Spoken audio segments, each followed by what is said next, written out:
El abogado de Daniel Sancho actualmente aquí en España, Marcos García Montes, tacha a Daniel Sancho de primero de psicópata, segundo de fetichista, y tercero, y aún más allá, lo tacha de hacer un crimen premeditado, sino directamente. Indirectamente lo hace, yo más bien diría directamente. Pero bueno, muy buenas tardes a todos, bienvenidos a un nuevo video de Juan Carlos. Estamos en La Verdad Digital, como siempre os digo, suscribiros al canal, los que no estáis suscritos. Tengo que aclarar, antes de poneros el video, para que entréis en contextualización, que este video, estas declaraciones que hizo en Marcos García Montes, actualmente abogado de Daniel Sancho, fue tan solo unos días antes de que Rodolfo Sancho contratara sus servicios. No supongo yo que Rodolfo Sancho no habrá visto este video en el momento que lo contrató, porque si hubiera visto este video seguramente no lo hubiera contratado, porque diría, bueno, ¿a qué tipo de abogado voy a contratar yo, donde lo que está haciendo es echarle tierra encima a mi hijo? Este es el video oculto que Daniel Sancho en mano. Bueno, pues lo hunde por completo, no a Daniel Sancho, también hunde a Rodolfo Sancho. Y bueno, también deja en evidencia al al propio abogado, no a Marcos García Montes, no, porque no puede ser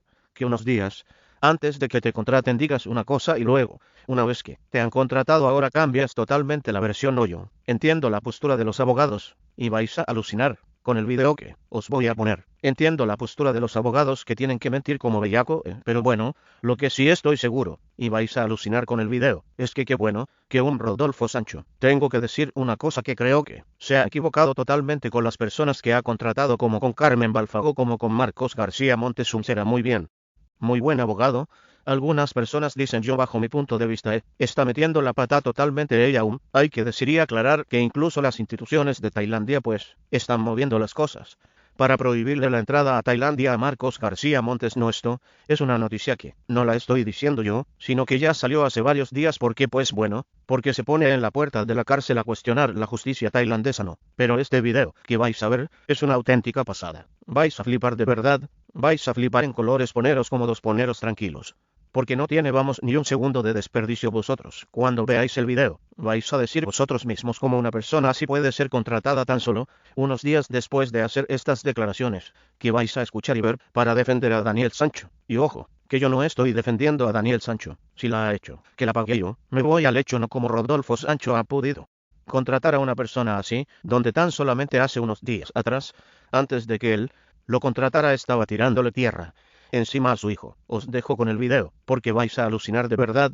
El caso de Atique es lo que más te ha sorprendido, porque por ejemplo yo, lo que veo es que me gustaría preguntarte por una incógnita, y es en mano. Ha comprado herramienta en mano para supuestamente pues para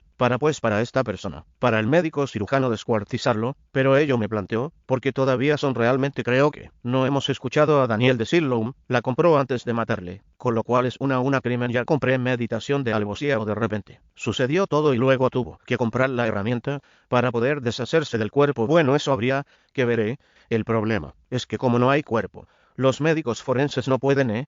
efectuar la data de la muerte en el humor vitral del ojo. Prácticamente tiene un más menos 2 días de error, pero como no hay restos, o en todo caso, si hubiera restos, estarían totalmente putrefactos, con lo cual la data de la muerte es muy difícil localizarla. Entonces, es complicado el tema, pero en todo caso, hay que ver en el supermercado donde estuvo adquiriendo esto en qué fecha es, si es posterior a la denuncia que él hizo de la desaparición, con lo cual ya estaría ahí el tema mucho más sujeto. Y desde luego, lo que está claro es que aparecen también juntos en una moto, y posiblemente a partir de esa fecha o de la data de la muerte de la foto, se podría preestablecer una hipótesis de cuándo pudo fallecer, entre la data de la foto de la moto juntos en Tailandia, en la isla, y la data de la compra y de la denuncia. Creo que serían los 3 puntos sobre los que se podía basar una presunta hipótesis sobre la fecha de la muerte, en teoría, según lo que hemos ido recibiendo hasta ahora, y que luego iremos sabiendo más cosas. La compra de utensilios, eso se efectúa un lunes, y lo que es la denuncia de la desaparición es el jueves, y parece ser la policía es cuando se da cuenta que él tiene como cortes o arañazos, o alguna cosa así. Si hasta ahí es lo que podemos saber. Bueno, si ponemos de relieve la fecha de un lunes contra un miércoles, pues habría que preguntar por qué denuncia él el miércoles, y por qué va a comprar unos útiles el lunes, es decir, cuando denuncia porque tenía conocimiento inmediato de la desaparición, o porque ha desaparecido hacía varios días. Eso es lo que tendríamos que ver claro. Luego, por ejemplo, otros de los comentarios que nos sigan, aunque pueda pues, aunque haya gente que le pueda escandalizar y tal, es que si realmente este asesinato o este presunto crimen ese estaba tan bueno, pues fuera antes, o fuera después ya estaba hecho, que no se hubiera cogido un vuelo a España. Bueno, yo hasta ahí llego, ¿no? Lo que está claro es que según lo ha dicho él, es un crimen pasional e obligado por un supuesto chantaje de este médico colombiano, y no se habrá que intentar confirmar por qué vivía, y vivían juntos. Era un chantaje o la propia novia, si es que le había contado algo él, de que estaba siendo objeto de una intimidación o de una coacción. No, el tema es complejo, porque lo que está claro es que además de la declaración de él, hay unas pruebas periféricas que son importantes, que es los informes de la policía, declaraciones en el hotel que estaban de los empleados de recepción de cuánto dejaron de verle a ese hombre, los empleados de limpieza, etcétera. Es decir, hay muchas dirigentes de investigación que la policía tiene que realizar, y el juez tailandés, claro que, ¿te parece a ti pues el hecho de la frialdad, o de cómo se ha comportado Daniel en cuanto a sus declaraciones, y las imágenes que se le ven cuando está testificando, cuando está allí en las dependencias penitenciarias, que se le ve como tranquilo? Eso se produce a través de un soqueso, es no sé, desde la psiquiatría forense, que es lo que se podría hablar, aunque tú no seas psiquiatra, o de lo que tú hayas visto. Hostia, bueno, yo no soy psiquiatra, producido criminología superior, y la psiquiatría forense es uno de los de la disciplina. No bien, yo, lo que aquí veo claro, es que si pudo ser un crimen pasional como consecuencia de un enfrentamiento por una discusión, etcétera, esto quedaría, en mi opinión, quedaría totalmente cortocircuitado por el comportamiento posterior, porque no llama a la policía como habitualmente hacen muchos asesinos. Mire usted, me he matado, mujer, porque tengo celos de estos terroristas domésticos que hay, o de otros no. Entonces, el hecho de que no denunciara inmediatamente un hecho delictivo, si es que realmente lo ha confesado él, y el hecho de que denunciara posteriormente una denuncia que es absolutamente falsa. La desaparición, pues, tiene muchas connotaciones ya en el punto de vista jurídico, no es desde luego. La psicopatología en ese caso es difícil, porque sería contraria a la elaboración de un intercriminis, o de un camino delictivo, en cuanto a comprar todo ello supuestamente hacer desaparecer con un kayak restos humanos, dejar otros restos e intentar de desaparecer en bolsas de basura las ropas. Es decir, que después del crimen y todo esto bajo la presunción de inocencia, se ha producido una serie de conductas de él, que ha declarado que son ciertas, y que se compadecen con la aparición de bolsas, que en modo alguno, en mi opinión, llevan a que haya habido un trastorno de los elementos intelectual y evolutivo, que son saber lo que haces y querer hacer lo que tú estás contraviniendo con la ley, no es decir, la voluntad y la inteligencia. Oye, eso no lo tienes que explicar en el castellano de Cervantes dicho antes, si es decir, una persona, para que tenga problemas psicopatológicos, tiene que tener afectada o anulada su capacidad de entender, saber lo que estás haciendo, interelegir, y la capacidad de querer lo que lo haces. Por ejemplo, en el caso de un cargo dependiente, cuando atraca a una persona, sabe lo que está haciendo. La capacidad intelectual la tiene totalmente conservada, pero no tiene la capacidad de voluntad. La voluntad no tiene frenos, no tiene impulso para frenar ese conocimiento de que está cometiendo un delito, y a no tener frena sus impulsos se produce lo que se llama la falta de voluntad, y en este caso, la reducción de la pena. Y entonces, en el caso de Daniel, tras ver lo que hemos visto, yo no veo que haya ningún tipo de que él no supiera lo que estaba haciendo, y que tampoco quisiera hacer lo que supuestamente estaba haciendo, porque su conducta posterior y anterior prácticamente lo deslinda, lo dejan al parte. Se habla como de en estos casos. Qué bueno, que tú sabrás más, y ahora nos dices como de ha podido ser una liberación para él el confesar es crimen, el decirlo. Si en psiquiatría forense hay elementos en los que, sin afectar a la imputabilidad, es decir, a saber lo que haces, ya que eres lo que haces, tú sabes, y eres dueño de tus actos, sí que tienes reacciones que son especiales. Por ejemplo, el hecho de un fetichismo clarísimo con la aparición de unos testículos en una bolsa, siempre que se protege el ADN, la muestra ecológica es con la de la familia, para establecer que pertenece a Edwin Arrieta. Puede estar claro que hay una cosa que se llama crimen personal, pero lo que no quiere decir es que tenga afectada su cabeza y sería dueño de sus actos. Y también posteriormente, el hecho de que te pronuncie de una o de otra forma no quiere decir que no siga siendo dueño de sus actos. Cada persona reacciona de una manera distinta, pero sigue siendo el protagonista de un hecho en el que él lo quiere, lo desea, y lo hace para que se cree que lo que hay que ha dicho no en una de sus declaraciones es que quiere que se siga hablando de esto, que mediáticamente se siga hablando, porque le vendría bien. ¿Cómo lo gana? Bueno, eso, es lo que decía mi querido profesor, y también compartió conmigo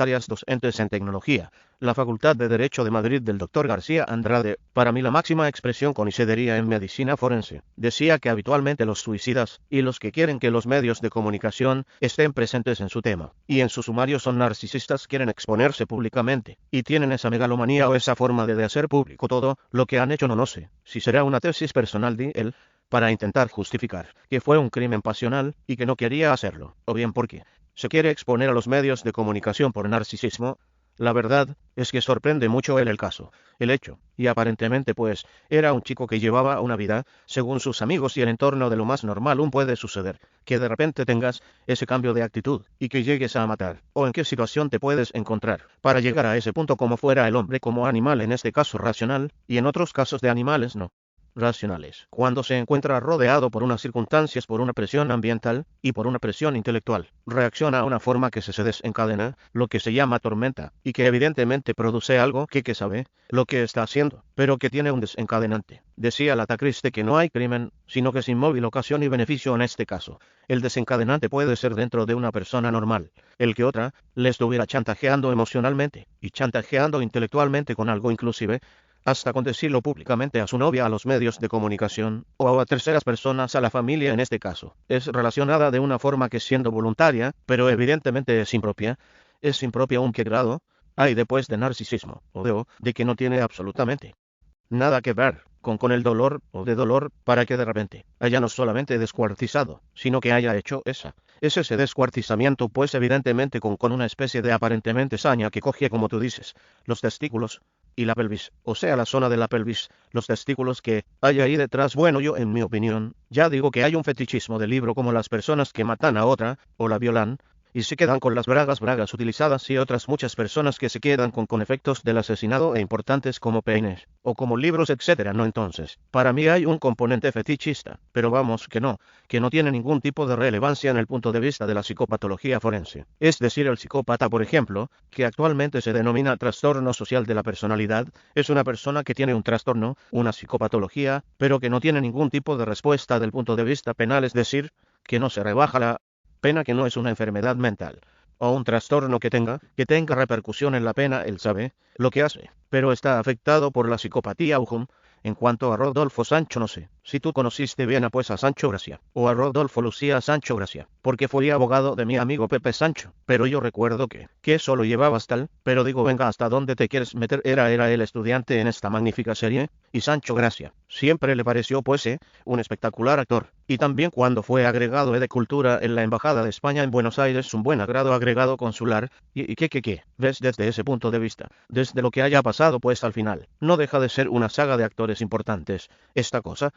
que ha sucedido es esta desgracia. Bueno, Rodolfo está en estos momentos padeciendo un atentivo calvario personal y también mediático, pero no por su culpa evidentemente. Y yo no soy nadie para aconsejar a ninguna persona, pero el punto de vista humano como abogado también le diría que buscarán un buen abogado en Tailandia y que buscarán un buen abogado en España, que también estuviera colaborando como yo hice, por ejemplo, en el caso de María José Carrascosa o de Joaquín José Martínez, que estaba en el correo de la muerte en Florida, y le sacamos a suelto una nueva americana. Bueno, Peter, Roger y yo, porque la colaboración siempre es importante, tanto de cara a la condena allí como en traslado a España. Lo tienen difícil, ¿verdad? Bueno, yo creo que el asunto hay que reestructurarlo, porque lo que se está filtrando a la Unión de Comunicación puede ser que sea lo que aparece en el sumario, pero hay veces que no se parece en nada. Entonces hay que ver si las pruebas que aparecen en el sumario son pruebas lícitas y legalmente obtenidas, y a partir de ahí trabajar. O sea que para ti, ahora las claves realmente estarían en, y que los medios no, pues como tú dices, no somos conscientes. Yo creo que la estrategia de defensa es buscarse un buen abogado, esperar a conocer el sumario, aconsejarle posiblemente a Daniel que siga diciendo la verdad, y con arrepentimiento y con confesión, pero claro, tendría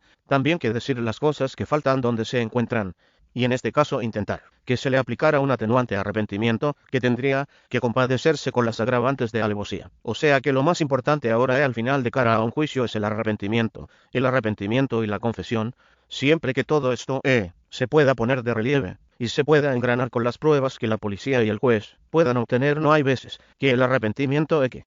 tú demuestras no se parece en nada a lo que ha aparecido en el procedimiento, y si te arrepientes y no das ningún tipo de explicación y colaboras con la justicia para decir dónde se encuentra el cuerpo y reconoces cosas, pues un arrepentimiento totalmente condicionado y por supuesto parcial y subjetivo. Hablabas antes de crimen pasional, hablamos de ese crimen pasional, pero claro, cuesta mucho también tratarlo así, porque supuestamente él tiene una relación de 5 años con su novia y luego de repente sucede esto, te vas con un hombre y tanto aún no sé esto, que es una relación de tráfico sexual de hombres que quieren tener relaciones con chicos, o con chavales, o lo que sea a cambio de negocios, o a cambio de dinero. No parece la primera impresión que se puede ver, es que el otro señor le había prometido cosas y buenos negocios, no, entonces yo creo que no se trata de un gigolo del que se prostituyó en el supuesto de que hubiera habido relaciones en las que yo tampoco entro por dinero, no yo. Creo que ha habido una presión del ciudadano colombiano sobre el español y que habría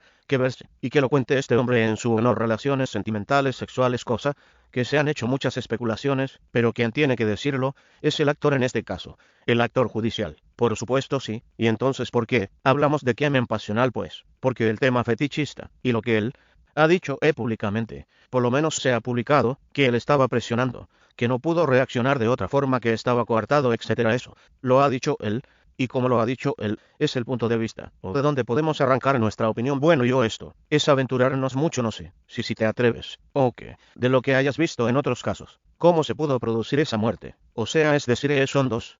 puñetazos para realmente cargárselo por intentarse separar de él. Realmente iba a buscar, entre comillas, una muerte y luego deshacerse del cadáver, y donde se produce, donde se podría haber hecho ejecutado absolutamente todo, porque estamos hablando que estaban en un hotel, con lo cual eso deja manchas de sangre de cosas que ves que lo ha tenido que hacer en otro sitio. Bueno, en principio, lo que parece por las declaraciones que le ha hecho, y por lo que ha filtrado la policía, parece que es un crimen en el que una persona está hablando con la otra, le chantajea, y esta reacciona de forma desproporcionada, con lo cual podría haber algún tipo de arrebato o obcecación, pero claro, luego hay que ver cómo se responde, y por qué no directamente se llama a la policía para decir me arrepiento de lo que he hecho. Y aquí está el cuerpo del delito, no, entonces eso en principio es lo que puede solaparse o puede distraerse de lo que se ha dicho. Pero vamos, son todo especulaciones muy complicadas, y yo prefiero esperar hasta que haya más investigación y más filtraciones, para llegar en principio a uno hipótesis del cómo se produce el crimen. Claro, efectivamente tenemos que ser prudentes, presunción de inocencia, pero